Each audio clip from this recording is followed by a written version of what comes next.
L'eau est notre premier bien de consommation, c'est un bien vital. Un Français consomme en moyenne 149 litres d'eau par jour, soit une consommation domestique moyenne de 54 mètres cubes par habitant et par an. Néanmoins, de fortes disparités territoriales existent. Le climat et la pression touristique accentuent les consommations. Par exemple, un Parisien consomme en moyenne 120 litres d'eau par jour contre 149, vous le voyez sur cet écran, pour la moyenne nationale. Il y a aussi l'inquiétude générale face aux sécheresses à répétition, la récente annonce d'Emmanuel Macron sur un futur plan de sobriété de l'eau ou encore la récente étude du Monde sur la contamination aux polluants éternels des eaux françaises qui nous rappelle que la question de la gestion de l'eau en France est au cœur de notre actualité et prendra une place croissante dans les années à venir. Des combats à la fois politiques, économiques et environnementaux sont livrés entre les gestionnaires de notre eau potable et ceux, simples citoyens ou villes européennes qui dénoncent et résistent aux dérives qui touchent ce bien, dont l'accès est un droit universel reconnu par l'ONU en 2010. À Paris et en Île-de-France, qui gère ce nouvel or bleu et quels sont les enjeux? L'émission abordera les grandes thématiques et enjeux de la gestion de l'eau en Île-de-France. Comment est-elle gérée? Peut-on souffrir des sécheresses dans notre région? Nos experts pensent-ils que l'eau est assez contrôlée? Quels sont les enjeux, selon eux, de demain et les solutions pour y faire face? On vous en dit plus sur l'eau, notre bien le plus précieux. Et avec nous en plateau pour en parler, deux invités. Anne-Sophie Leclerc, vous êtes directrice générale adjointe Hauts-de-Paris. Merci d'être avec nous. Depuis le 1er janvier 2010, la régie Hauts-de-Paris est l'opérateur municipal du service de l'eau dans la capitale et assure la production, le traitement et la distribution de l'eau.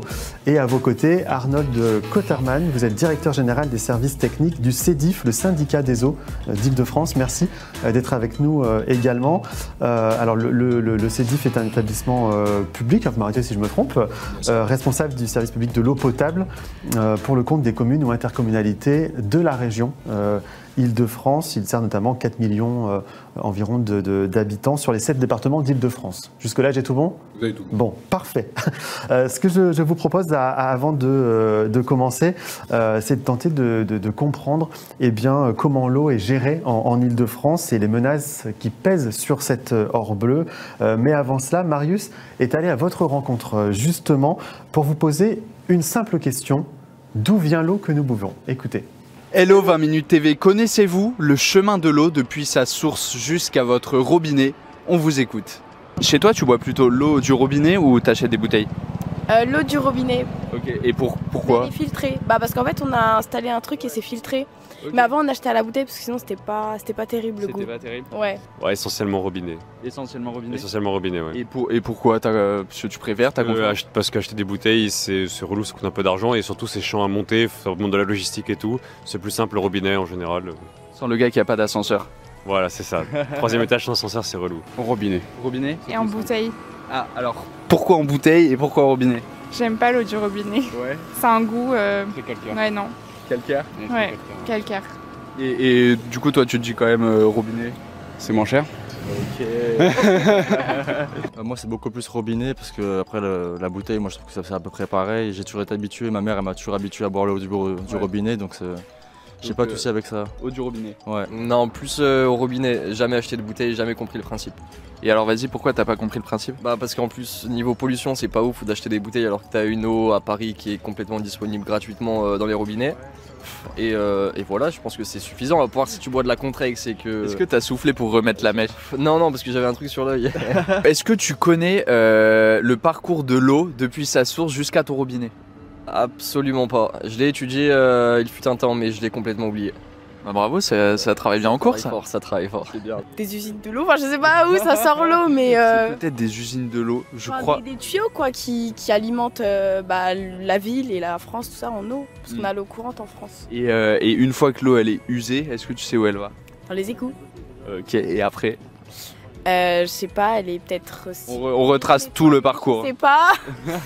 Et j'imagine qu'il y a une compagnie des eaux à Paris dont la charge est de fournir à travers un réseau l'eau à tous les foyers. Et dans la manière un peu plus technique, tu as une idée de comment est-ce que ça arrive jusqu'à nos robinets? Je crois qu'il y a des réservoirs à plusieurs endroits de Paris. Il y en a un au but de Chaumont ou à Montsouris, je crois.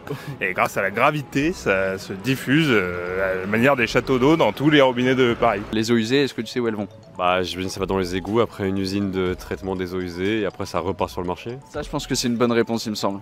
Bon, alors, sachez que toutes les personnes que j'ai interrogées sont actuellement devant leur écran. Donc, Noam, on compte sur toi, on compte sur vous en plateau pour nous donner la réponse. Eh bien, on va vous donner la réponse, Marius, merci.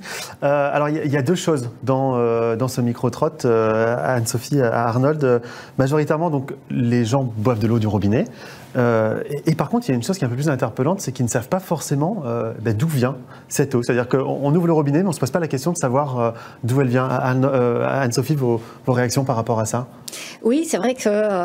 ça m'étonne pas, mais ça veut dire que le service fonctionne bien. C'est-à-dire que si les gens s'en soucient pas, c'est qu'effectivement, en ouvrant leur robinet, l'eau coule et en plus, elle est 100% conforme, elle est de très bonne qualité et donc ça doit les rassurer. Alors après, c'est vrai que quand on pose la question de où vient l'eau du robinet, en fait, il y a deux questions en une. Il y a d'abord le petit cycle de l'eau. Donc effectivement, on prélève de l'eau, soit dans les nappes d'eau souterraines, donc sous le sol, soit dans les cours d'eau, et puis après ça passe par des usines de traitement. Après les usines de traitement, ça passe dans des réservoirs, et puis c'est distribué à l'usager à travers les réseaux, et ça arrive au robinet. Puis effectivement, après quand c'est utilisé, que ça devient de l'eau usée, ça va dans d'autres usines qui sont des usines d'épuration, et puis après on rejette l'eau une fois qu'elle a été traitée, on la rejette dans les cours d'eau. Donc ça c'est le petit cycle de l'eau. Mais en même temps, la question piège à Paris, quand on pose la question de où vient l'eau, c'est que Paris est un peu une exception, puisqu'au 19e siècle, un ingénieur Eugène Belgrand a construit des aqueducs qui amènent de l'eau de province vers Paris. Donc en fait, on a plusieurs sources d'approvisionnement quand on est parisien.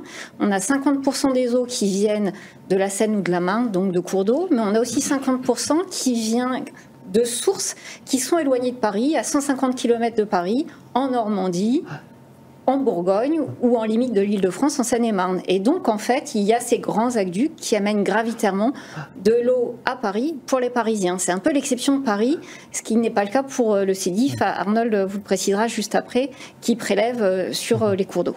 Justement, c'est déjà un peu plus clair, mais justement, Arnold, vous, ça vous étonne ce que disent ces gens dans ce reportage qui ne savent pas d'où vient l'eau qui coule du robinet? Non, je ne suis pas étonné dans la mesure où aujourd'hui c'est un service qui est assuré 24 heures sur 24 et quelque part il est tellement simple aujourd'hui d'ouvrir le robinet et de voir couler l'eau. Donc c'est assez exceptionnel, hein, l'eau à tous les étages si je puis dire. Donc, après c'est vrai que quand on évoquait tout à l'heure, donc était évoqué le petit cycle de l'eau. Il faut juste se dire que quelque part on partage aussi un bien commun, c'est une ressource, et bien souvent sur une même région, quelque part, ce bien commun vient assez naturellement de tout ce qui peut tomber comme eau de pluie, je dirais, sur ce territoire qui est vaste, qui alimente à la fois les cours d'eau, mais qui alimente par ruissellement, qui alimente aussi par les nappes souterraines dans lesquelles nous pouvons prélever tous autant que nous sommes producteurs et distributeurs d'eau. Alors vous évoquez... Pardon. Oui, alors donc avec une petite particularité, parce que justement pour répondre quelque part sur la ressource qui dessert aujourd'hui et qui permet en tout cas de desservir la ville de Paris, le CEDIF c'est un peu différent. Le CEDIF puise l'essentiel de sa ressource en eau dite de surface, eau superficielle, dont l'Oise, la Marne et puis la Seine, bien évidemment, pour quasiment la totalité, c'est-à-dire presque 97%.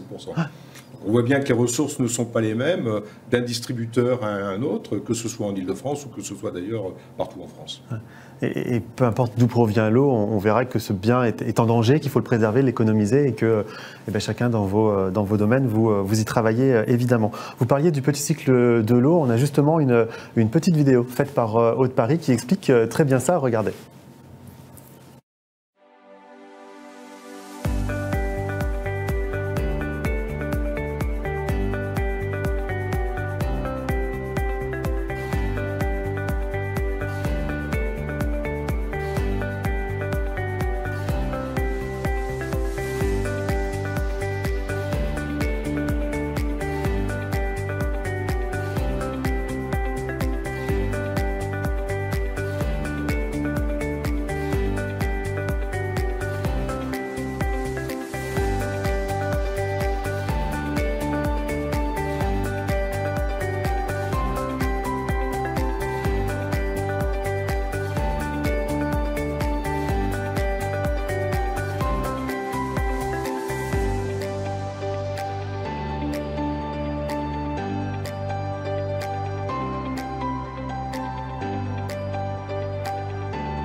Bon, finalement, les images résument beaucoup plus que la parole. Voilà, en quelques secondes, on se rend bien compte d'où vient l'eau.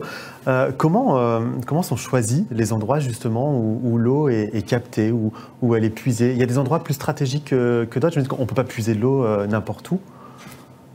Ah, c'est une bonne question. Alors, ce sont souvent des choix historiques, et la particularité justement de Paris et son intérêt aussi, c'est d'avoir différentes sources. Et donc ces différentes sources d'approvisionnement, elles permettent à la fois de faire des mix sur des questions de qualité, mais aussi sur la quantité, de pouvoir gérer des ressources en fonction de leur capacité à produire. C'est-à-dire que quand il y a une ressource qui va être plus fragilisée, on peut réduire les prélèvements et aller sur d'autres ressources. Donc cette diversité, elle est importante pour la résilience de la capitale en termes de quantité d'eau pour pouvoir alimenter les Parisiens en tout temps et en toute saison. Quand l'eau est épuisée, même si elle vient du plus profond de la terre, elle n'est quand même pas potable. Donc vient ensuite tout ce processus de traitement qui lui aussi est différent en fonction de où provient l'eau, c'est ça? Tout à fait. Ça, c'est important et j'imagine que c'est l'étape la plus sensible dans ce cycle de l'eau. Le traitement pour la rendre potable. Non, pas forcément? Non, pas forcément. En tout cas, c'est important en effet qu'il faut absolument la rendre potable, c'est évident. Donc après, en fonction de la qualité de la ressource que vous avez, qu'elle soit souterraine, qu'elle soit superficielle, ça nécessite des traitements poussés pour à la fois capter, en tout cas la nettoyer, si je puis dire, si je devais parler simplement, la nettoyer, enlever la matière organique, etc. Et puis ensuite la rendre potable avec une succession de traitements, y compris de désinfection notamment, donc pendant toute la chaîne de traitement. Mais après, toute la difficulté, c'est de la maintenir potable jusqu'au robinet du consommateur. Et donc forcément, ça nécessite, je dirais, de l'expertise, d'un certain nombre de conditions, d'instrumentation, de surveillance de la qualité de cette eau pendant l'ensemble de son parcours, parfois qui peut être de plusieurs jours avant d'arriver au robinet, donc au travers de stations de pompage, à partir de stockages qui sont faits dans les châteaux d'eau, ce qu'on appelle communément les châteaux d'eau. On a vu quelques images tout à l'heure de stockage. Dans notre jargon de métier, nous appelons ça des réservoirs, donc, parce qu'ils peuvent être non pas forcément toujours en hauteur, mais aussi parfois simplement semi-enterrés, des installations de pompage et qui nécessitent bien entendu une surveillance permanente. Donc vous avez à la fois une surveillance et puis une exigence au niveau du traitement pour la rendre potable et ensuite une surveillance accrue le long du réseau, au fil de l'eau, si je puis dire, de telle manière à assurer qu'elle soit toujours potable au robinet. Vous savez que l'eau est l'élément le plus surveillé, l'aliment aussi le plus surveillé.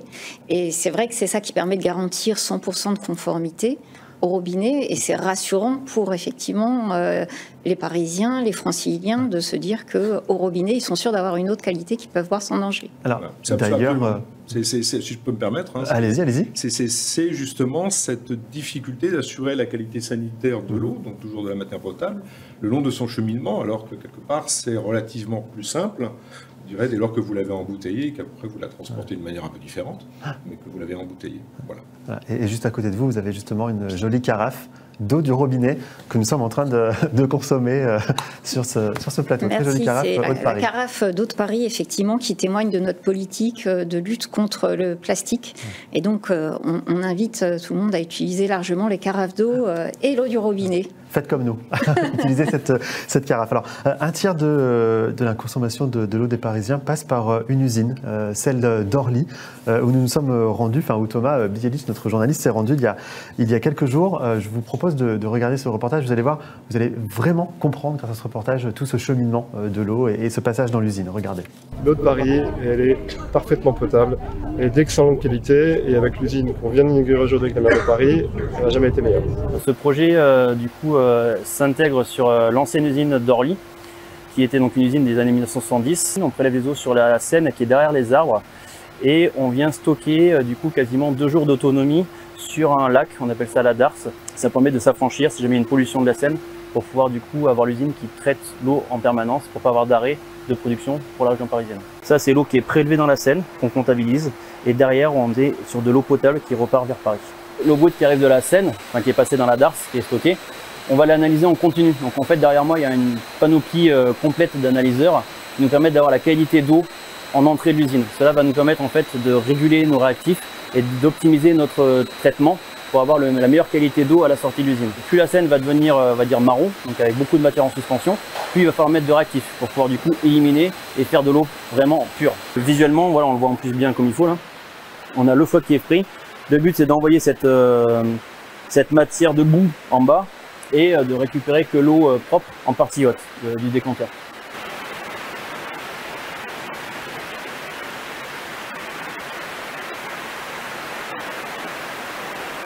Donc là, elle n'est pas encore potable. Là, ça veut dire une qualité de torrent, on va dire une belle qualité de torrent. On a une turbidité de 1, donc l'eau est quand même très limpide. Et après, du coup, le but du jeu, c'est qu'à l'intérieur, il y a encore des molécules qui sont solubles, on appelle. Et on va devoir venir les récupérer. Donc là, on passe sur des charbons actifs. Après. Ça, c'est du charbon micrograin, en fait, qu'il y a dans les réacteurs qui sont autour. En fait, on met ça en suspension et on va venir récupérer les pesticides et micropolluants grâce à ce charbon-là. Et après, on va le régénérer. Pourquoi c'est fluidisé ? Fluidisé, c'est parce qu'en fait, on passe de l'eau à travers et en fait, il est en suspension. En fait, c'est comme du sable, mais très fin. Donc du coup, il va rester à une certaine hauteur. On va passer un certain débit et lui, il va rester en fait en suspension. Le but, c'est du coup d'avoir toujours du charbon en suspension sur l'ensemble de l'ouvrage et du coup avoir un meilleur traitement. Donc plus le charbon va être élevé, plus il y aura de taux de traitement, plus il y aura de temps de contact en fait. Sur cette usine, on a mis en place un système de régénération de charbon. Le charbon usagé est récupéré dans des bâches qui repart chez le fournisseur, qui est retraité et revient en cycle fermé. Donc on va régénérer le charbon. C'est la première fois qu'on a une filière comme ça en Europe, du coup pour le retraitement et recyclage des charbons. Avant c'était perdu et on reprenait du neuf. On est en dessous des bassins et du coup l'eau rentre dans les bassins par les conduites en inox que vous avez ici et du coup rentre dans l'ensemble des carbopuces. Donc ça c'est on va dire la répartition qui se fait sur un ouvrage. Et donc on a les 10 réacteurs qui sont du coup à l'affilée dans cette galerie. On part dans les filtres à sable et après la filtre à sable, on épure une dernière fois du coup l'eau et on passe dans des réacteurs UV qui va du coup casser les virus et bactéries. Et après on le chlore et l'eau après repart du coup intramuros dans le sud du coup de Paris et à l'ouest de Paris. À l'énergie. Notre responsabilité, c'est de fournir une eau de qualité. Voilà. Et en même temps, de faire en sorte qu'il y ait une vraie pédagogie pour tous les acteurs, les particuliers, les industriels, les agriculteurs, quant à la façon de gérer cette ressource en eau. Je rappelle, dans les années qui viennent, les prévisions sont quand même d'une baisse du débit de la Seine de 10 à 20%. C'est énorme, énorme. Nous avons conscience que l'eau fait partie de la vie, mais cette vie, elle doit s'adapter à une ressource qui va se raréfier et qu'il nous faut protéger. Il y a plusieurs éléments dans ce reportage. Merci de nous avoir ouvert les portes de cette usine. La qualité, c'est ce qu'on voit tout au long de ce reportage, et l'innovation au service de la qualité. On est presque à la pointe de la technologie en matière de contrôle, de traitement de l'eau avec cette usine, c'est ça? C'est ça, tout à fait. En même temps, je pense que ce qui est important à dire en complément de ce que les équipes ont déjà bien présenté sur le fonctionnement de l'usine, c'est qu'en fait, ça s'intègre aussi dans une politique globale qui marie la préservation de la ressource et le traitement, le juste traitement au bon niveau. Et c'est vrai que c'est important de le dire parce qu'en fait, il y a un vrai défi qui est celui de la préservation de la ressource, c'est-à-dire que nous, on investit autant financièrement sur la préservation de la ressource que sur l'équipement de nos usines parce qu'on pense qu'en accompagnant les agriculteurs pour avoir des changements de pratiques agricoles au-dessus des zones où on puise l'eau, c'est aussi un gage pour l'avenir, un gage pour nos enfants d'un environnement de qualité. Et donc, plutôt d'aller dans un traitement à l'extrême de l'eau, on veut vraiment investir sur la préservation de la ressource pour aujourd'hui, mais aussi pour les générations futures, ce qui est à la fois bénéfique pour l'eau qu'on va consommer, mais ce qui est aussi bénéfique pour l'environnement. Et alors, l'autre sujet sensible, c'est cette ressource qui s'amoindrit finalement et qui est anticipée avec les sécheresses qu'on connaît de plus en plus. Concrètement, quelles sont les actions? Alors, d'Eau de Paris, on en parlera tout à l'heure avec vous au niveau du CEDIF, mais concrètement, quelles sont les actions, quelles sont les mesures prises en cas de sécheresse, par exemple, pour économiser l'eau, faire en sorte qu'on ait toujours de l'eau au robinet? Oui. Alors, en fait, on a encore une particularité aussi de l'Île-de-France que je commence par vous exposer, c'est qu'en fait, en amont de l'Île-de-France, il y a ce qui s'appelle des grands lacs, des barrages réservoirs, en fait, qui servent à la fois à protéger l'agglomération parisienne contre les grandes inondations en récupérant l'eau en cas de pluie. Ça, c'est plutôt pendant l'automne, l'hiver. Et puis, l'été, en fait, ces grands lacs restituent de l'eau dans les cours d'eau, notamment la Seine, la Marne et l'Yonne, et donc ça permet de faire ce qu'on appelle du soutien d'étiage. Et compte tenu de ce contexte particulier sur les cours d'eau, mais aussi compte tenu du fait qu'on a des ressources qui sont diverses et qui sont éloignées de l'agglomération parisienne, on a finalement une sécurité d'approvisionnement de l'eau sur l'agglomération parisienne. Par ailleurs, même si on est plusieurs opérateurs, Haute-Paris et le CEDIF par exemple à mes côtés, on a aussi des interconnexions entre nos réseaux qui nous permettent aussi d'échanger des volumes d'eau. Et tout ça fait que la capitale est assez résiliente et même dans des situations comme cette année où les nappes sont relativement basses et où on sait que progressivement d'année en année les débits d'étiage des cours d'eau vont être réduits, en fait on a un système qui est résilient sur l'Île-de-France. Alors ça ne nous empêche pas de faire des efforts puisque c'est une ressource qui est un bien commun et donc il faut continuer à la préserver même si on n'a pas d'inquiétude. Et alors continuer à la préserver, c'est par exemple avoir une consommation inférieure à la moyenne nationale, c'est ce qu'on a évoqué tout à l'heure, mais c'est aussi pour Haute-Paris un investissement très important qui a été porté sur une technique innovante qui sont les capteurs acoustiques. On a mis en place plus de 3000 capteurs acoustiques sur le réseau de distribution de Paris, ce qui permet au bruit de détecter des fuites et d'intervenir beaucoup plus rapidement pour les réparer. Et donc Paris a un taux de performance de son réseau de 91%, plus de 91% de rendement. C'est-à-dire qu'on a très peu de fuites d'eau par rapport à une moyenne nationale qui est autour de 80%. Ouais. Avec ces capteurs acoustiques, d'une année sur l'autre, on a pu économiser l'équivalent d'une ville de 80 000 habitants en consommation d'eau. Donc c'est vrai que la technologie, elle peut être aussi à notre service pour limiter ces fuites et économiser l'eau. Alors ça c'est pour ce qui vous concerne à votre niveau, mais pour les personnes qui nous regardent concrètement au quotidien, pour vous aider dans cette mission, parce que là j'entends qu'il y a peu de risques qu'on n'ait plus d'eau au robinet, mais néanmoins ça ne veut pas dire qu'il faut ouvrir les vannes et utiliser l'eau dans tous les sens. Quels sont les bons gestes justement pour que tous les jours on puisse économiser cette eau? Les bons gestes, donc pour revenir aussi sur ce qui a été dit, c'est vrai qu'aujourd'hui l'ensemble des distributeurs d'eau bénéficient aujourd'hui de toutes les technologies qui nous permettent au quotidien à la fois de prélever moins d'ailleurs dans la ressource de telle manière à pouvoir justement économiser. Donc on parlait de technologie et d'instrumentation de nos réseaux, de ces capteurs qui nous permettent de détecter au plus vite aussi les fuites. Et donc ça c'est le rôle du distributeur d'eau. Et donc ça c'est vrai chez tous les distributeurs d'eau. Et bien sûr au quotidien, déjà, il faut savoir que la plupart, maintenant de plus en plus en tout cas, de distributeurs ont installé le télérelevé des compteurs d'eau. Et ça, c'est important parce que c'est un émetteur qui nous permet au robinet d'avoir une idée assez précise des usages et éventuellement des défauts des installations privées et qui nous permettent par exemple de détecter pourquoi pas un écoulement permanent. Et donc ça veut dire qu'au travers de la relation qu'il peut y avoir, le dialogue qui peut s'instaurer entre le distributeur d'eau et l'usager, eh bien on peut être amené à l'informer de défauts, en tout cas de suspicion de fuite sur ces installations. Et donc ça veut dire être en capacité d'intervenir très rapidement sur ces réseaux pour ce qui le concerne et de réduire. À titre d'exemple, le syndicat sur le dernier trimestre à peu près a été amené à contacter à la fois aussi bien les municipalités d'ailleurs que les grands bailleurs, que les particuliers pour plus d'11 000 d'entre eux. Et globalement, on s'est aperçu que par une réduction assez significative des interventions chez les usagers, ça permettait environ d'économiser sur une année presque 5 millions de mètres cubes. Alors au quotidien, au quotidien, c'est de 40 secondes, je me permets. Au quotidien, tout simplement, c'est de réduire ces usages, que ce soit dans ces pratiques. Alors bien entendu, assez traditionnellement, on parle de ces usages sanitaires notamment, que ce soit la douche, que ce soit le fait de se brosser les dents, etc. Mais on peut aussi, d'une manière générale, faire en sorte je dirais, de réduire ses besoins et pas uniquement quelque part la demande. Parce que la demande, bien souvent, elle est aussi liée à un confort.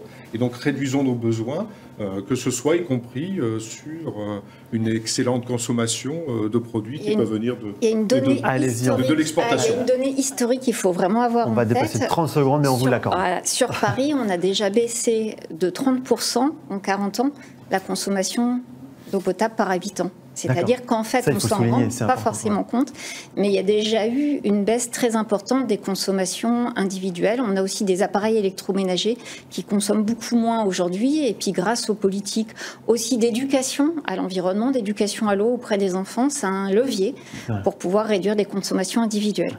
Bon, merci beaucoup à tous les deux. Arnaud, vous restez avec nous.